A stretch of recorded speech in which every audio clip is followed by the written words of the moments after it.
ये जो आपके पास सामने स्क्रीन पे शो हो रहा है ये UHS MDCAT chemistry paper 13/11/2022 को कंडक्ट हुआ था और इसके 27 एमसीक्यूज ऑलरेडी मैं आप लोगों से डिस्कस कर चुका हूँ, जो जिसका लिंक आपको ये डिस्क्रिप्शन में गिवन है।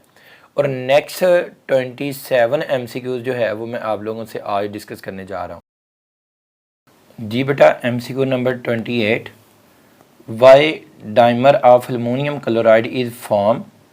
इसकी वजह क्या हो सकती है कि जो एल्युमिनियम क्लोराइड है वो आपके पास डाइमर क्यों बनाता है। डाइमर का मतलब है कि टू मालिक्यूल जो है वो कंबाइन होकर रहते हैं। और अगर मैं ये यहाँ पे बात करूँ कि एल्युमिनियम जो है ये ग्रुप नंबर 3 से बिलोंग करता है, और अगर ग्रुप नंबर 3 से बिलोंग करता है तो और पीजी ऑर्बिटल वेकन होने की वजह से ये डेटिव बॉन्ड बनाता है कि ये एल्युमिनियम है और अगर ये क्लोरीन है तो ये नेक्स्ट ये एल्युमिनियम क्लोराइड आ गया और यहाँ पे एल्युमिनियम और ये फिर इसी तरह का स्ट्रक्चर होगा और इसके पास जो क्लोरीन है ये इसके साथ डेटिव बॉन्ड बनाएगा और इसके पास जो क्लोरीन है ये इस एल्युमिनियम के साथ डेटिव बॉन्ड बनाएगा। और ये यूं जब डेटिव बॉन्ड बनाएगा तो टू मॉलिक्यूल कंबाइन होकर रहेंगे। तो इसकी वजह ये है कि आपके पास एल्युमिनियम क्लोराइड डाइमर बनाने की जो वजह है दैट इज़ रीज़न कि aluminium form coordinate covalent bond with chlorine to complete its octet. अच्छा, मैंने अभी आपको पहले भी बता रहा था कि एल्युमिनियम क्लोराइड क्यों डाइमर बनाता है। एल्युमिनियम क्लोराइड की डाइमर बनाने की जो वजह ये है कि एल्युमिनियम के पास या ग्रुप नंबर 3A के जो एलिमेंट हैं उनके पास पीजी ऑर्बिटल क्या होता है, वेकेंट होता है। और पीजी ऑर्बिटल वेकेंट होने की वजह से वो क्या बनाते हैं, डाइमर बनाते हैं। जी, एमसीक्यू नंबर 29 में हमसे जो क्वेश्चन में ये पूछा है कि which group of the periodic table contain non metal metalloid and metals. अब मैं पीरियोडिक टेबल यहाँ पे शो करता हूँ आपको। अब पीरियोडिक टेबल में देखें तो ग्रुप नंबर 1B के सारे एलिमेंट क्या हैं, मेटल, मतलब copper silver gold all are called metal. अगर हम ग्रुप नंबर 7A की बात करते हैं तो ग्रुप नंबर 7A के element fluorine chlorine bromine iodine all are non metal. और ग्रुप नंबर 4A की बात करें तो ग्रुप नंबर 4A यहाँ पे रेड किया हुआ है, आप ये देख सकते हैं एमसीक्यूज़ में। इसमें carbon non metal, silicon germanium metalloid, tin और लेड क्या हैं, मेटल्स। तो आपको पता है कि top to bottom metallic character क्या होता है, इंक्रीज़ होता है। मतलब मेटेलिक करेक्टर का साइज़ ऑफ एलिमेंट के साथ रिलेशन क्या है, डायरेक्ट है। तो टॉप टू बॉटम अगर मेटेलिक करेक्टर इंक्रीज़ होता है तो इसका मतलब है साइज़ भी टॉप टू बॉटम इंक्रीज़ होता है। तो इसलिए correct option is Charlie. Which one of the following sulfate compound is insoluble in water? Carbonate और sulphates of group number 2A की सॉल्युबिलिटी टॉप टू बॉटम क्या होती है, डिक्रीज़ होती है। मैं दोबारा रिपीट कर रहा हूँ, ग्रुप नंबर 2A के कार्बोनेट और सल्फेट की solubility top to bottom decrease होती है। बाकी ऑक्साइड हाइड्रोक्साइड कार्बोनेट नाइट्रेट वगैरह की सॉल्युबिलिटी टॉप टू बॉटम क्या होती है, इंक्रीज़ होती है। यही दो एक्सेप्शन है जो आपने याद रखनी है। ये SNP ब्लॉक से एमसीक्यूज़ है। कार्बोनेट और सल्फेट किसके, ग्रुप नंबर 2A के। तो यहाँ पे हमें अगर देखा जाए तो ग्रुप नंबर 2A के एलिमेंट ही दिए हुए हैं और यहाँ पे सारे सल्फेट दिए हुए हैं। तो हमसे क्वेश्चन में ये पूछा कि कौन सा कंपाउंड है जो इनसॉल्युबल है। तो टॉप टू बॉटम अगर सॉल्युबिलिटी डिक्रीज़ होती है तो बेरिलियम है, बेरिलियम के बाद आपके पास मैग्नीशियम है, मैग्नीशियम कैल्शियम स्ट्रांशियम और बेरियम। तो टॉप टू बॉटम साइज़ क्या हो रहा है, इंक्रीज़ हो रहा है और सॉल्युबिलिटी भी यहाँ पे क्या हो रही है, डिक्रीज़ हो रही है। तो इसका मतलब है barium is the correct option. तो इट मीन्स आपके पास ऑप्शन कौन सा करेक्ट बना, beta. MCQ number 31, which one of the following complex show tetrahedral geometry. यहाँ पे हम देख सकते हैं कि जैसे आयरन का कोऑर्डिनेशन नंबर 5 है और इसकी हाइब्रिडेशन DsP3 है, लेकिन यहाँ पे जो आगे कंपाउंड दिए हुए हैं इन सब का कोऑर्डिनेशन नंबर 4 है। और अगर इनका कोऑर्डिनेशन नंबर 4 है तो इनकी हाइब्रिडेशन दो तरह से हो सकती है, या तो sp3 होगी, अगर sp3 है तो स्ट्रक्चर होगा टेट्राहेड्रल, और अगर DsP2 होगी तो स्ट्रक्चर होगा स्क्वायर प्लेनर। जैसे कि यहाँ पे ये नेक्स्ट आप देख सकते हैं कि मैंने यहाँ पे आपको ट्रिक दी है। अगर कोऑर्डिनेशन नंबर 4 हो तो वीक फील्ड लिगेंड होंगे तो हाइब्रिडेशन sp3 होगी, और अगर स्ट्रॉन्ग फील्ड लिगेंड होंगे तो हाइब्रिडेशन dsp2 होगी। और अब अगर हाइब्रिडेशन sp3 है तो ज्योमेट्री टेट्राहेड्रल होगी, और अगर dsp2 है तो आपके पास ज्योमेट्री स्क्वायर प्लेनर होगी। अब कौन से लिगेंड हैं जो आपके पास वीक फील्ड लिगेंड है, उसका ट्रिक SHO। SHO से हमें याद रह जाएगा, S represent sulphur, H represent halogen, O represent oxygen. अब यहाँ पे हेलोजन, ऑक्सीजन और सल्फर कंटेनिंग लिगेंड है। इसमें नेशनल कार पार्किंग से हमें याद आ जाएगा, नेशनल नाइट्रोजन, कार से कार्बन और P से फास्फोरस। मतलब वो लिगेंड जिनमें नाइट्रोजन, कार्बन और फास्फोरस होगा, those ligand are called strong field ligand. मतलब ये ट्रिक बता रहा हूँ कि गिफ्ट बता रहा हूँ कि कैसे हमें पता लगेगा कि कौन सा वीक फील्ड लिगेंड है और कौन सा स्ट्रॉन्ग फील्ड लिगेंड है। और इसके अकॉर्डिंग ये हमारे पास ज्योमेट्री क्या बनती है, चार्ली। क्यों चार्ली बनती है, यहाँ पे देख सकते हैं कि बीटा में क्या है, कार्बन कंटेनिंग लिगेंड है। अगर कार्बन कंटेनिंग लिगेंड है तो आपके पास इसकी ज्योमेट्री कौन सी होनी चाहिए, कार्बन किस में आ रहा है, नेशनल कार पार्किंग में आ रहा है और स्क्वायर प्लेनर होनी चाहिए। और अगर हम चार्ली में देखते हैं तो यहाँ पे हेलोजन आ रहा है, हेलोजन SHO से आ रहा है, तो इसका मतलब है ये वीक फील्ड लिगेंड है और इसकी हाइब्रिडेशन टेट्राहेड्रल होगी। अब नेक्स्ट अगर देखते हैं तो यहाँ पे मोनिया आ रहा है, मोनिया नेशनल कार पार्किंग से आ रहा है और ये स्ट्रॉन्ग फील्ड लिगेंड है और इसकी हाइब्रिडेशन dsp2 और ज्योमेट्री स्क्वायर प्लेनर होनी चाहिए। That is why correct option है Charlie. In which pair one has all unpaired d orbital and which other all paired d orbital. मतलब हमसे ये इलेक्ट्रॉनिक कॉन्फ़िगरेशन से क्वेश्चन पूछा हुआ है कि आप ये बताएं कि इलेक्ट्रॉनिक कॉन्फ़िगरेशन में किस में सारे पेयर हैं और किस में सारे अनपेयर हैं। और अगर हम यहाँ पे देखें तो कॉपर का एटॉमिक नंबर 29 है और जिंक का एटॉमिक नंबर 30 है, क्रोमियम का एटॉमिक नंबर 24 और आयरन का 26, 24 और 30 और 25 और 27। अगर मैक्सिमम अनपेयर्ड इलेक्ट्रॉन देखे जाएं तो वो किस किस में होते हैं, वो क्रोमियम में होते हैं और किस में होते हैं, मैंगनीज में होते हैं और आयरन में होते हैं, जो मैक्सिमम अनपेयर्ड इलेक्ट्रॉन होते हैं। अब यहाँ पे क्रोमियम, मैंगनीज और आयरन इनमें गिवन है, और जो मैक्सिमम पेयर्ड इलेक्ट्रॉन होते हैं वो जिंक में होते हैं या कॉपर +1 में होते हैं। क्यों जिंक में होते हैं, अगर जिंक की इलेक्ट्रॉनिक कॉन्फ़िगरेशन करें तो atomic number 30, argon 4s2 3d10। अब यहाँ पे d10 है तो सारे के सारे इलेक्ट्रॉन क्या हैं, पेयर्ड है। तो हमसे क्वेश्चन में ये पूछा कि सारे इलेक्ट्रॉन पेयर्ड किस में है और सारे अनपेयर्ड किस में है। अगर यहाँ पे कॉपर में देखो तो कॉपर का एटॉमिक नंबर 29 आता है। मतलब कॉपर की अगर बात करें तो कॉपर में डी में सारे पेयर्ड हैं और जिंक में भी सारे पेयर्ड हैं। अगर बीटा में देखें तो क्रोमियम में भी अनपेयर्ड है और आयरन में भी अनपेयर्ड है।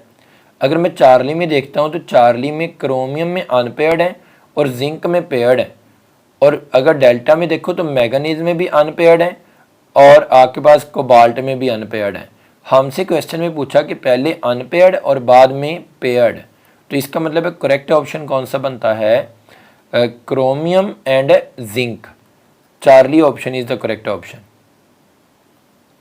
इन which one of the following functional group the carbon atom is sp hybridized. अच्छा, sp हाइब्रिडाइज के ऊपर, हाइब्रिडेशन के ऊपर मेरा ऑलरेडी पूरा एक लेक्चर अवेलेबल है, आप उसको लर्न केमिस्ट्री विद गिफ्ट के ऊपर मिल जाएगा आपको। और उसका मैंने आपको ट्रिक लिखाया जो कि मैं दोबारा रिपीट कर रहा हूँ। वो ट्रिक क्या है, number of atom attach to central atom, number of atom attach to central atom plus number of lone pair on central atom plus number of negative charge on central atom equal to answer.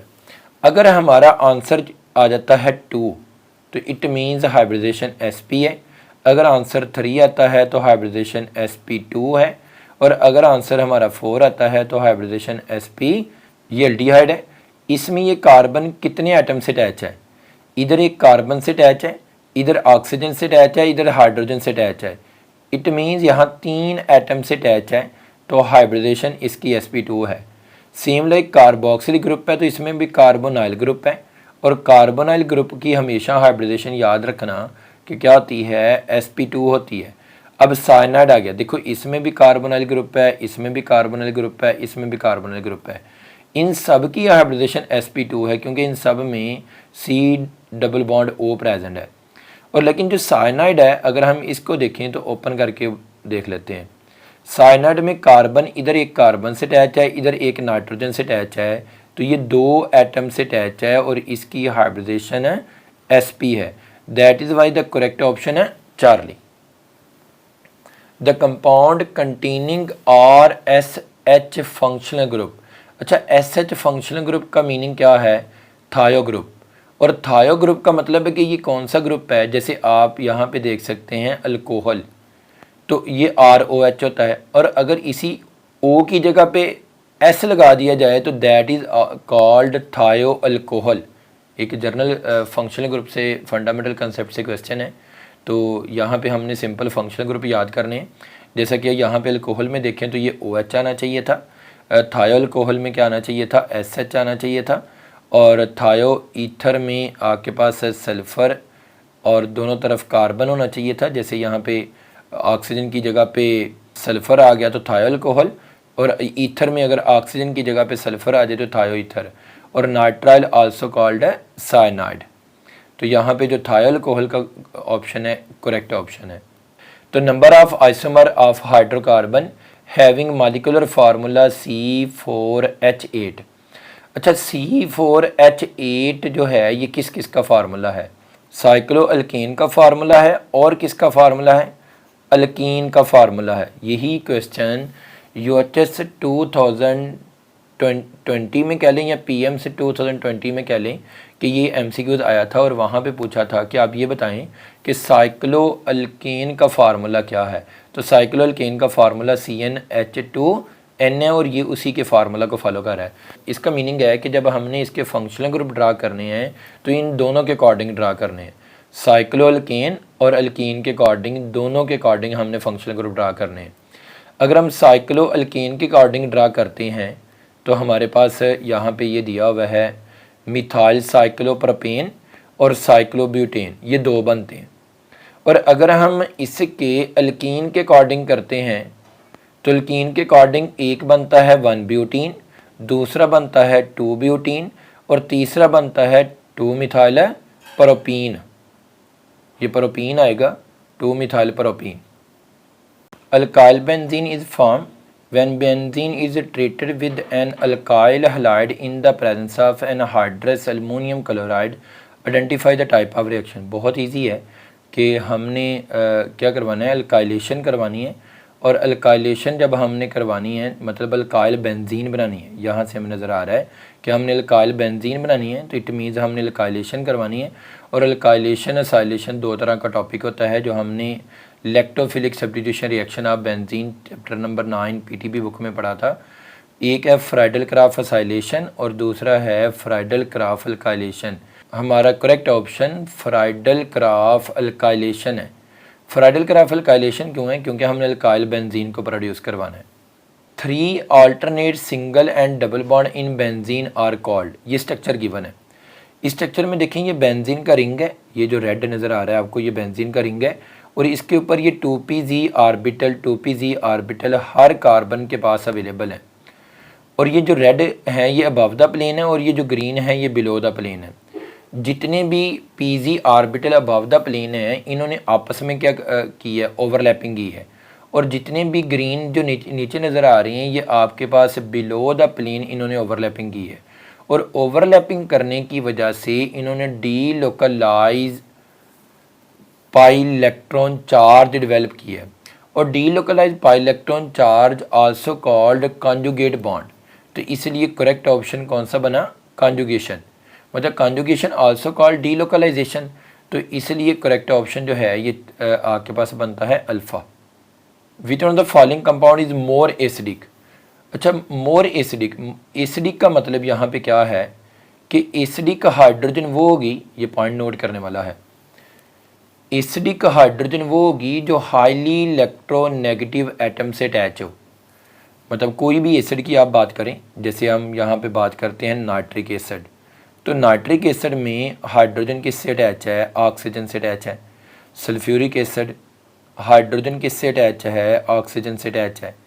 HF हम कहते हैं कि acid है एक strong, तो hydrogen किससे attach है, fluorine से अटैच है। तो मैंने आपको बताया कि वो हाइड्रोजन एसिडिक हाइड्रोजन होगी जो हाईली इलेक्ट्रोनेगेटिव एटम से अटैच हो। लेकिन यहाँ पे हम बात करें तो अल्केन में कार्बन है, अल्कीन में भी कार्बन है, अल्काइन में भी कार्बन है और साइक्लो अल्केन में भी कार्बन है। अब प्रॉब्लम आ गया कि कार्बन तो इलेक्ट्रोनेगेटिव एटम नहीं है, तो हमने अभी डिफाइन किया था the hydrogen that is directly attach to highly electronegative atom, that hydrogen is called acidic hydrogen. तो उसने हमसे क्वेश्चन में ये पूछा कि आप एसिडिक हाइड्रोजन बताएं, लेकिन आगे कार्बन गिवन है। अब इसका मतलब है कि यहाँ पे एक नया कंसेप्ट अप्लाई हो रहा है कि electronegativity of atom directly proportional to percentage of S character. Electronegativity किसी भी एलिमेंट की जो होती है वो उसके एस करेक्टर के डायरेक्टली प्रोपोर्शनल होती है।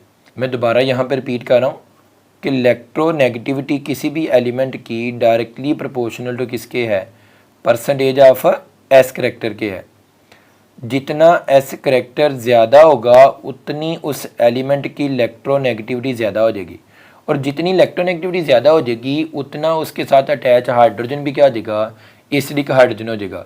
और अगर हम अल्केन में देखें तो यहाँ पे हाइब्रिडेशन क्या है, sp3, अल्कीन में sp2 है और अल्काइन में sp है और साइक्लो अल्केन में भी sp3 है।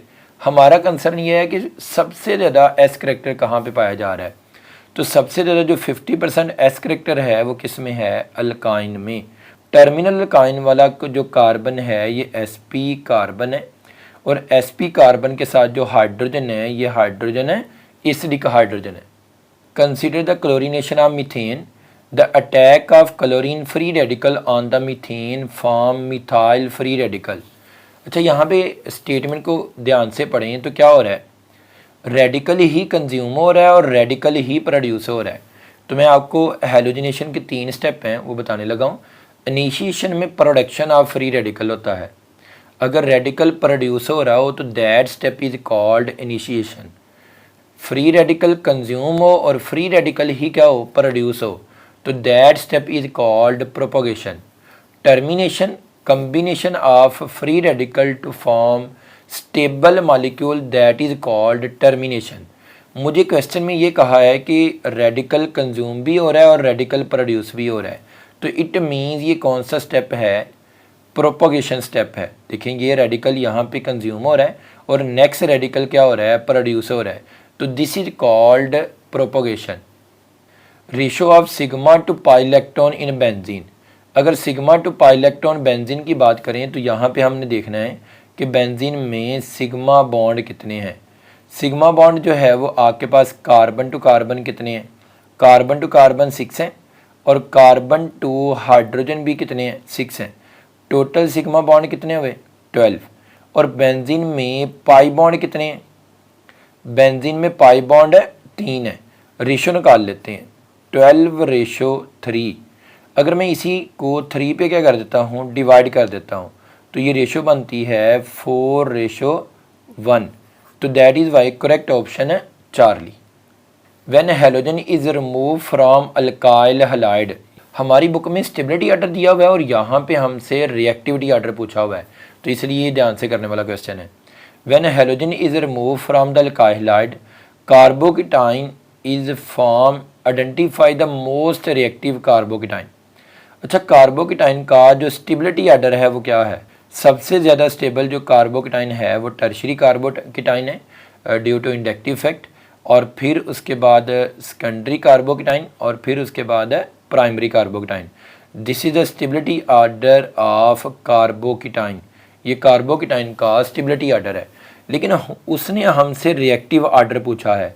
रिएक्टिव का मतलब है कि वो कार्बोकेटाइन सबसे ज़्यादा रिएक्टिव होगा जो स्टेबल सबसे कम होगा, तो प्राइमरी कार्बोकेटाइन मोर रिएक्टिव।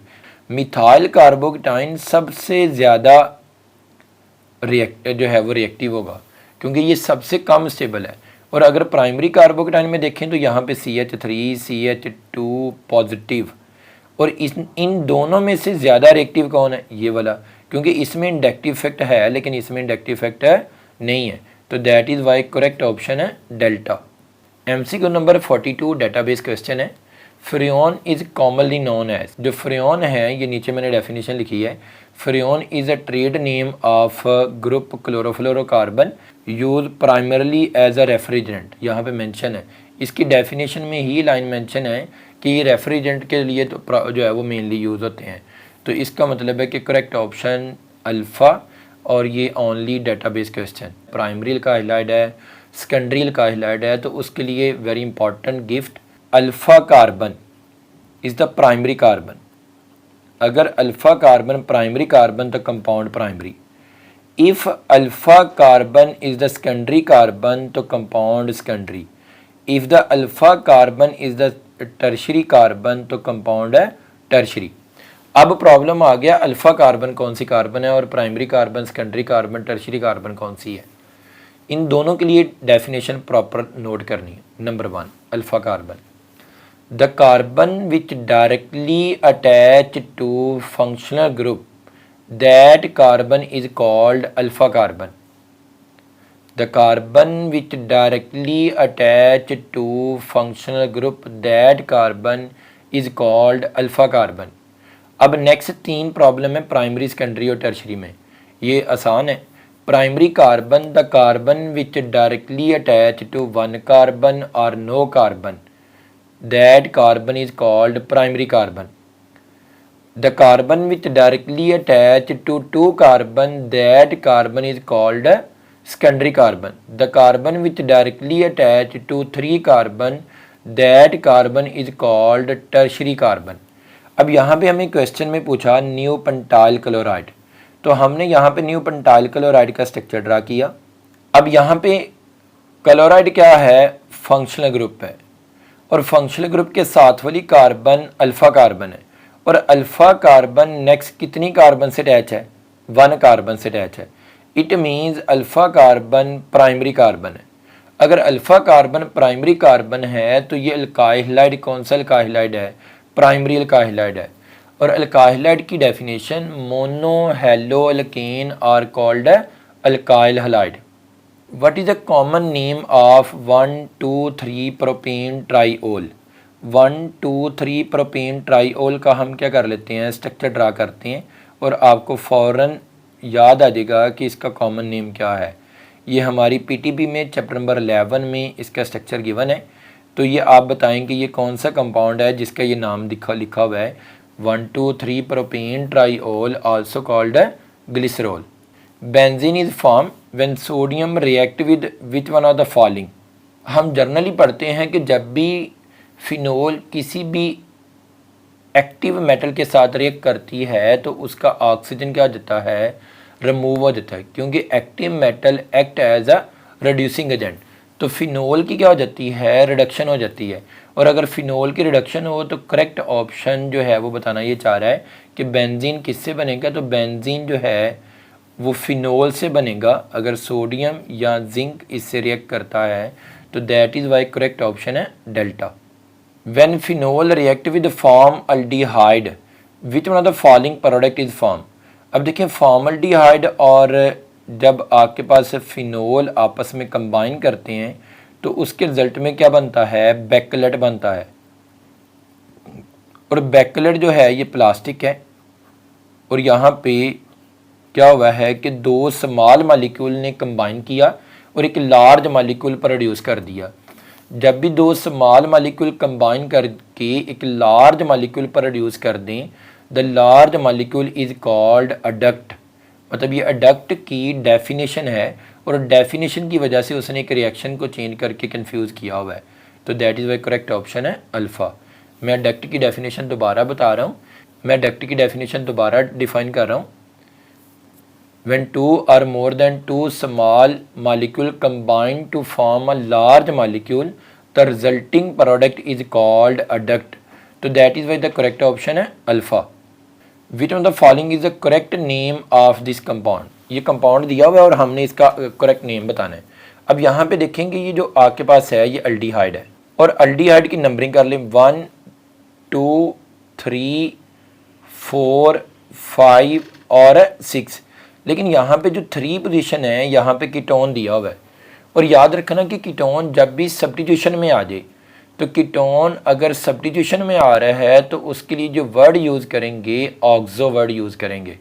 अब 3 पोजीशन पे ऑक्सो लगा हुआ है तो इसका नाम बनेगा 1 2 3 4 5 6, क्योंकि 6 कार्बन है तो इसका 3 पोजीशन पे ऑक्सो ग्रुप है तो 3 oxo hexanal.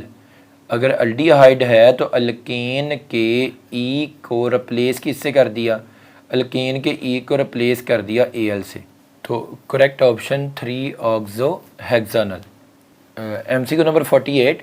MCQ number 48 confusable MCQs है, इसका प्रॉपर सोल्यूशन मैं आपको दूंगा। Which is the most suitable reason for the conversion of primary alcohol to aldehyde. अब प्राइमरी अल्कोहल से अल्डिहाइड तक हमने अपने रिएक्शन को रोकना है। अगर रोकना है तो अब यहाँ पे देखते हैं कि अगर हम बीटा देखते हैं तो हमारी पीटीबी के अकॉर्डिंग बीटा बनता है, लेकिन साथ यहाँ पे कंसंट्रेटेड भी दिया है जो कि अल्डिहाइड को नेक्स्ट किस में कन्वर्ट कर देगा, कार्बोक्सिलिक एसिड में कन्वर्ट कर देगा। इसलिए इसका करेक्ट ऑप्शन है चार्ली बनता है। लेकिन इसी एमसीक्यूज को मैं नीट के एमसीक्यूज के साथ भी डिस्कस करना चाहता हूँ, लेकिन यहाँ पे इससे पहले ये बताने से पहले ये देखें कि हमारी पीटीबी के अकॉर्डिंग बीटा बनता था, क्योंकि चार्ली तो हमारी पीटीबी में गिवन ही नहीं है। और इसी का जो करेक्ट ऑप्शन यूएचएस की में था वो चार्ली ही है। लेकिन अगर इसी एमसीक्यूज को मैं नीट के एमसीक्यूज के साथ कंपेयर करूं, जो कि आपके पास 99% इससे मैच कर रहा है, the most suitable reason for the conversion of primary alcohol to aldehyde, उन्होंने जो इसका आंसर लगाया है वो डेल्टा है। और वो डेल्टा क्या है, pyridinium chlorochromate is a mild oxidising agent and oxidise primary alcohol to aldehyde and secondary alcohol to ketone. उन्होंने ये बताया कि जो पीसीसी है that is the specific oxidising agent for alcohol to convert into aldehyde and ketone. लेकिन आप लोगों ने इसका जो करेक्ट ऑप्शन लगाना है वो चार्ली ही लगाना है, क्योंकि यूएचएस की के अकॉर्डिंग इसका चार्ली ही करेक्ट ऑप्शन है। Which of the following is also called silver mirror test. जो सिल्वर मिरर टेस्ट है that is the specific test for aldehyde and terminal alkyne group. अब सिल्वर मिरर टेस्ट है क्या, silver nitrate in the presence of ammonium hydroxide, this test is called silver mirror test. और silver mirror test 2 group के लिए होता है, याद रखना है, एक फॉर्मल ग्रुप के लिए, और फॉर्मल ग्रुप में ये सिल्वर मिरर देगा। अगर यही टेस्ट हम टर्मिनल अल्काइन के ऊपर अप्लाई करें तो वहाँ पे ये वाइट पीपीटीज देगा, डाई सिल्वर एसिटालाइड या सिल्वर एसिटालाइड जो है वो प्रोडक्ट बनेगा और जिसकी वाइट पीपीटीज होंगी। और सिल्वर मिरर टेस्ट का second name Tollens reagent, that is why correct option है delta. MCQ number 50, which of the following have least pH. Least pH का मतलब है कि हमसे एसिडिटी के बारे में पूछना चाह रहा है। जितनी पीएच कम होगी उतनी एसिडिटी क्या होगी, ज़्यादा होगी। और अब हमने यहाँ पे बताना है कि कहाँ पे एसिडिटी ज़्यादा है। अब यहाँ पे इसके साथ कौन कौन से ग्रुप हैं, यहाँ पे हेलोजन 1 है, यहाँ पे हेलोजन 2 हैं और यहाँ पे हेलोजन कोई भी नहीं है। 2 ट्रिक लिखाने लगा हूँ इसके अकॉर्डिंग। याद रखना कि जितने कार्बन एटम ज़्यादा होते जाएंगे किसी भी कार्बोक्सिलिक एसिड में या ऑर्गेनिक कंपाउंड में, जितने कार्बन एटम ज़्यादा होते जाएंगे उतनी एसिडिटी क्या होती जाएगी, कम होती जाएगी। Number 1 trick. नंबर 2 ट्रिक याद रखना है, नंबर ऑफ हेलोजन या इलेक्ट्रॉन विद ड्राइंग ग्रुप जितने ज़्यादा होते जाएंगे उतनी एसिडिटी क्या होती जाएगी, ज़्यादा होती जाएगी। मैं दोबारा बता रहा हूँ कि अगर इलेक्ट्रॉन विद ड्राइंग ग्रुप लगते हैं तो एसिडिटी ज़्यादा होती है, और अगर इलेक्ट्रॉन डोनेटिंग ग्रुप लगते हैं तो एसिडिटी कम होती है। अगला प्रॉब्लम यहाँ पे जो आ रहा है वो उसकी पोजीशन का भी आ रहा है। जितना electron with drawing group functional group के क्लोज होगा उतना वो एसिड ज़्यादा स्ट्रॉन्ग होगा, और जितना फंक्शनल ग्रुप के दूर होगा एलिफेटिक चेन में उतना वो एसिड क्या होगा, वीक होगा। तो यहाँ पे हम देखते हैं कि यहाँ पे 1 हेलोजन था, लेकिन यहाँ पे 2 हेलोजन है और फंक्शनल ग्रुप के पास भी हैं, तो that is why correct option है Charlie. A carboxylic acid and ketone group are present in the chain then the final name. अभी प्रीवियस आईपिक नेम में भी मैं आपको बता के आ रहा हूँ कि जब भी कीटोन सब्स्टिट्यूशन में आ जाएगी तो उसके लिए वर्ड क्या यूज़ करेंगे, ऑक्सो। और कार्बोक्सिलिक एसिड का आयोपिक नेम लिखने के लिए अल्केन के ई को रिप्लेस कर देना है OIC एसिड। कौन IC? OIC meaning oic acid. Oic acid से इसको रिप्लेस कर देना है। तो इसका मतलब है कार्बोक्सिलिक एसिड के लिए ओइक एसिड आएगा और कीटोन के लिए जो सब्स्टिट्यूशन, क्योंकि कीटोन आ रही है और कीटोन की सब्स्टिट्यूशन के लिए ऑक्सो वर्ड यूज़ होगा। तो नाम क्या बनेगा? Oxo oic acid. Oxo oic acid, that is why correct option है alpha. When carboxylic acid and dicarboxylic acid have similar molecular weight. अगर दो कार्बोक्सिलिक एसिड लेते हैं, दोनों का मॉलिक्यूलर वेट तो सेम है, इट मीन्स है दोनों में लंडन डिस्पर्शन फोर्सेस सेम है, लेकिन एक में कार्बोक्सिलिक ग्रुप एक है और दूसरे में दो कार्बोक्सिलिक ग्रुप हैं। इट मीन्स जिसमें कार्बोक्सिलिक ग्रुप ज़्यादा हैं उसमें नंबर ऑफ हाइड्रोजन बॉन्ड पर मॉलिक्यूल भी क्या है? ज़्यादा। और अगर नंबर ऑफ हाइड्रोजन बॉन्ड पर मॉलिक्यूल ज़्यादा तो उस मॉलिक्यूल में हाइड्रोजन बॉन्डिंग भी क्या होगी? ज़्यादा। अगर हाइड्रोजन बॉन्डिंग ज़्यादा तो मेल्टिंग एंड बॉइलिंग पॉइंट भी क्या होगा? ज़्यादा होगा। जैसे यहाँ पे एसिटिक एसिड है और दूसरा है ऑक्सैलिक एसिड। अगर दोनों में देखा जाए तो इसमें नंबर ऑफ हाइड्रोजन बॉन्ड पर मॉलिक्यूल 1 बनना है और इसमें नंबर ऑफ हाइड्रोजन बॉन्ड पर मॉलिक्यूल 2 बनना है। तो नंबर ऑफ हाइड्रोजन बॉन्ड पर मॉलिक्यूल जितने ज़्यादा होंगे उतना मेल्टिंग एंड बॉइलिंग पॉइंट क्या होगा? ज़्यादा होगा। इसलिए जो डाइकार्बोक्सिलिक एसिड है उसका melting and boiling point monocarboxylic acid से ज़्यादा होगा। करेक्ट ऑप्शन है बीटा। MCQ नंबर 53, ये मैक्रोमॉलिक्यूल से है और ये डेटाबेस है और हमारी PTB से नहीं है। इसको आप लोगों ने एज इट याद करना है। When food reach stomach the action of which one of the following come to end due to acidic pH। ये मैंने आप लोगों से कहा था कि जो मैक्रोमॉलिक्यूल के जितना भी MCQs है वो मैंने एक जगह पे इकट्ठा कर दिया है और इंशाल्लाह आपको वो मिल जाएगा। तो आप वो MCQs सारे वही प्रैक्टिस करें और उम्मीद है कि इंशाल्लाह उसी में से सारे MCQs कवर हो जाएंगे आपके। इसलिए इसका करेक्ट ऑप्शन जो है वो एज इट आपने याद करना है। डेटाबेस है, डेटाबेस मीनिंग रट्टाबेस है, तो करेक्ट ऑप्शन है बीटा है। नेक्स्ट MCQs भी डेटाबेस है और मैक्रोमॉलिक्यूल से है। When which one of the following protein act as a carrier of copper. Carrier of iron के लिए जो प्रोटीन है वो हीमोग्लोबिन है और कैरियर ऑफ कॉपर के लिए जो प्रोटीन है दैट प्रोटीन इज कॉल्ड सेरोप्लाज्मन। लें जी बेटा जी, जज़ाकल्लाह, बेस्ट विशेज़ वीडियो। अल्लाह ताला आप सबको कामयाब करें। अपना बहुत सा ख्याल रखिएगा।